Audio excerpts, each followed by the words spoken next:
In this video, I'm going to show you how I dye fiber or roving. What I've done is I have this tin that you can get at any grocery store or kitchen supply store, and I also have a cookie sheet rack, a cooling rack that's underneath. This is just to keep the fiber lifted off of the bottom, so when the water drips through, if there's any excess dye, it will just go on the bottom, and I can easily lift out this tray to take any excess water out of there. So first what I did was I used this tray and I laid my fiber out, something similar to this, where I've just kind of circled it around, and I laid it in the in the water to soak. And I have a picture to show you how that looked. And what I did is I just laid it in the water with vinegar, and let it soak, let it absorb the water. And once it was completely absorbed, I have now taken it out and wrung out as much water as possible. Now, when I did put it in the water, at first I just let it soak right on top, like I did with the yarn. If you've seen my other dyeing tutorial, where I put the yarn right on top of the water and let it float there and slowly soak in. But then after a while, I did kind of press the fiber down into the water just a little bit, and you could feel the air bubbles coming up as you held the fiber down under the water. So I did that just to kind of speed it along a little bit, but then I allowed it to set for about another hour after that, just to make sure that the fiber was completely submerged and had absorbed as much water as it could. So now I'm going to show you what I'm going to do with this. Now today I'm using Wilton's cake dyes, and these are all food safe, which is another reason I like to use them, so I don't have to worry about, you know, using it in my oven and whatnot. And I've gone ahead and mixed my mixture.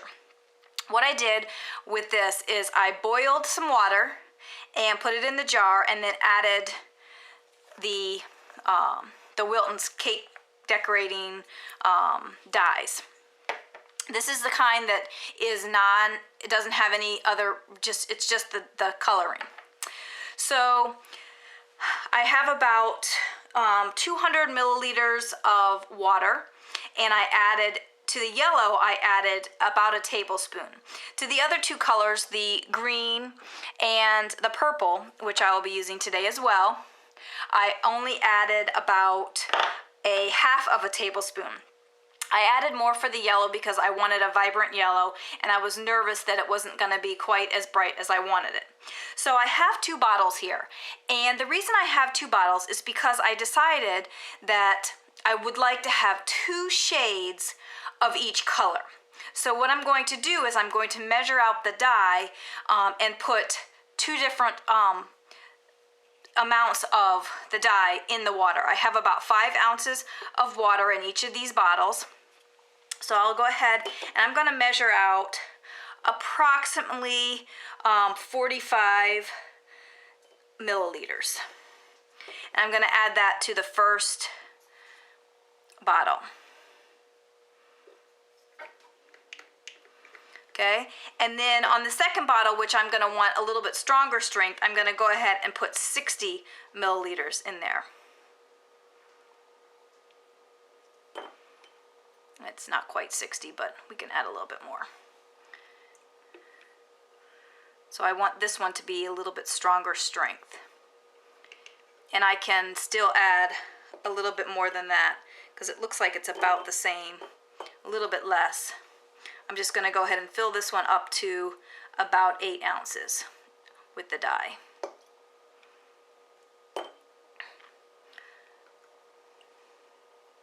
So that will be my stronger strength.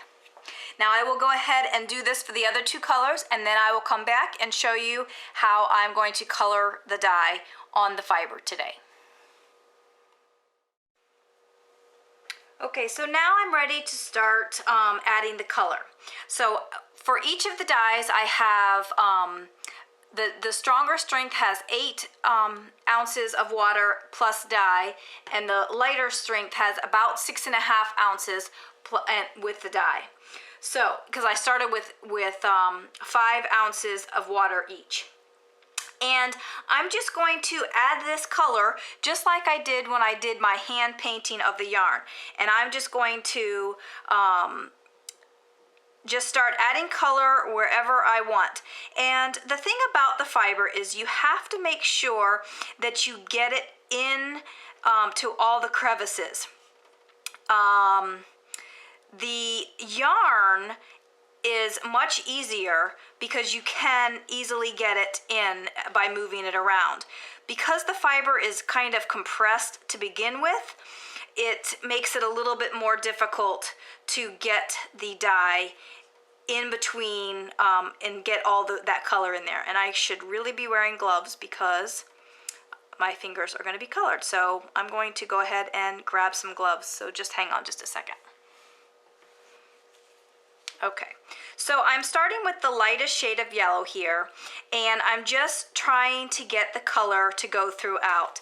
Right now, I don't think, there's not very much water that's going all the way through, so I'm not too concerned just yet with that. But I do want to keep an eye on that to make sure that I don't get a lot of water underneath there with dye, because I don't want the color to get through. Now I'm wondering, this is still a very bright yellow, even though this is the lighter of the two. So I may not have made enough of a difference between the two different colors, but that's okay. And I am starting with the lightest color, the yellow, because I don't want to have it bleed too much with the other colors. So you just take your time and add the color however you like. I'm just doing straight across lines here because I do have the fiber in a circle. I started on the outside and I just circled it into the inside. So, and as I'm going through, I'm just trying to make sure that I am picking up color all the way through the fiber.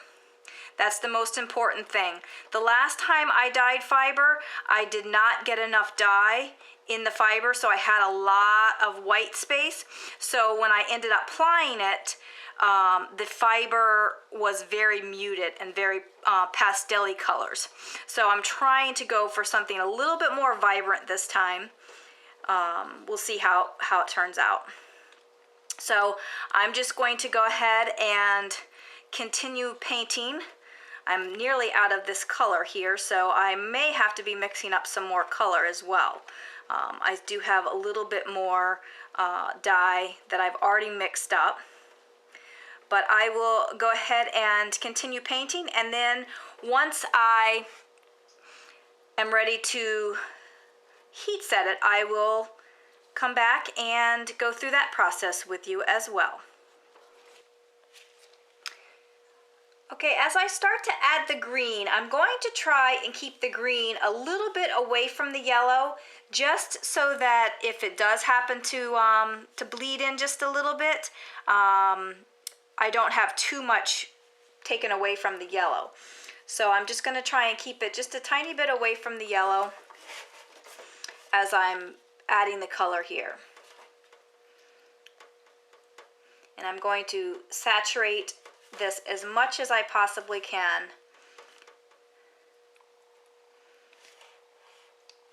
To get the color in there.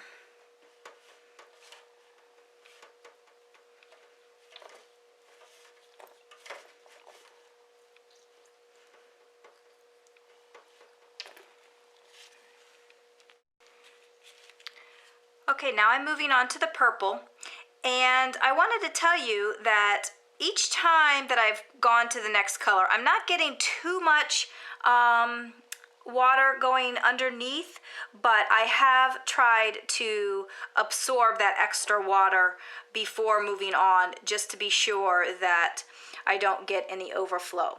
And I'm going to do the same thing here, where I'm going to try not to get too close to the yellow while I saturate. and then hopefully it won't bleed too much. So I'll go ahead and do this, and then I will be back again. Okay, so here's what I'm finding. Even though the top of this fiber looks quite saturated, I'm finding that the color is not going all the way through. So just be sure to turn your fiber over to get underneath, just like we did when we did the yarn dyeing. It's the same thing. Now, the yellow did not experience the same problem, and it may be that I had because I had more dye in the batch. So next time, I think what I will do is put a full tablespoon of each color in the 200 milliliters of water to start, because the yellows seem to be quite saturated even on the bottom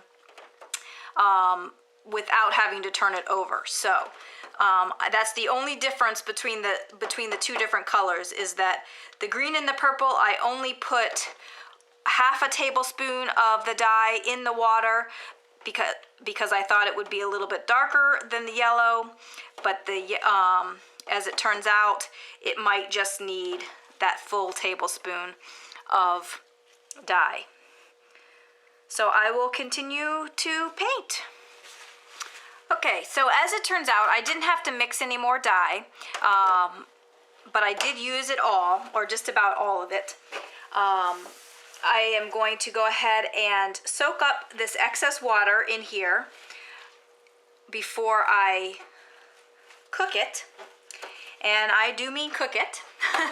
I'm going to put it in my oven, and I'm going to set the temperature for about 250 and probably let it cook for about 45 minutes.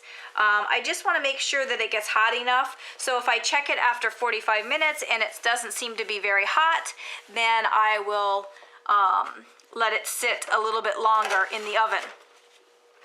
And I'm not going to rinse it before I put it in the oven. I'm going to go ahead and put it in the oven just like this.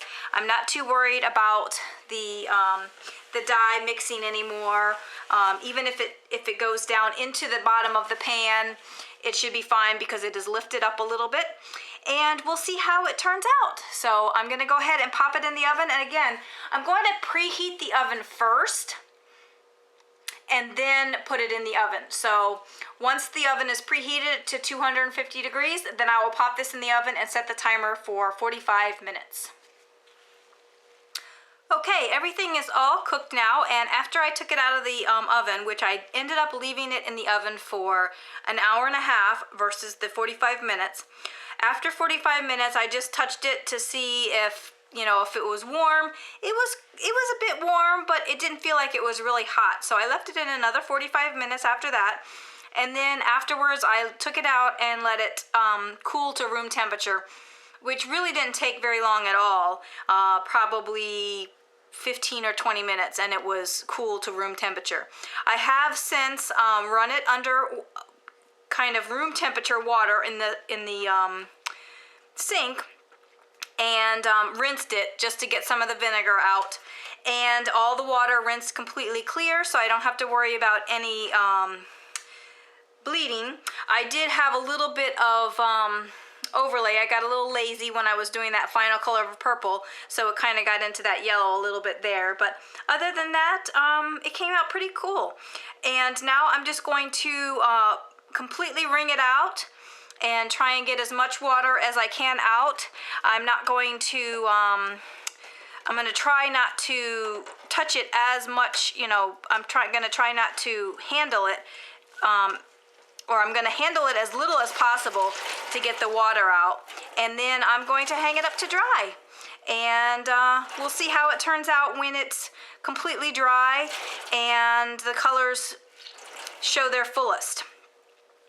And once it starts to dry a little bit, I can kind of fluff it up a little bit, because right now it's really compacted, and in order to really get it dry, I'm going to have to probably fluff it up a little bit. So we'll see how that goes.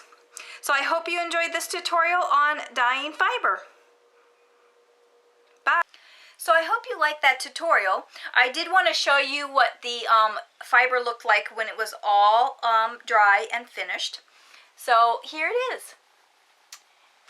It came out really cool. I've been dying to start spinning this, but I didn't want to start it until I was able to show you the braid all nice and pretty. But it came out really neat, and I'm very excited about how it turned out. So I'm going to probably start spinning this very soon. I don't have anything on the ladybug or the sidekick right now, and I think I might try and spin it on the sidekick. So very fun. I'm excited. What I think I'm going to do is I'm going to split it a couple of times, and then like split it down the center, and then spin it, and then Navajo ply it. I'm going to spin it all in one bobbin so I can keep the colors together, because I think that would be very pretty. So I hope you enjoyed that tutorial, and I hope you will give that a try this month. So that is the fiber.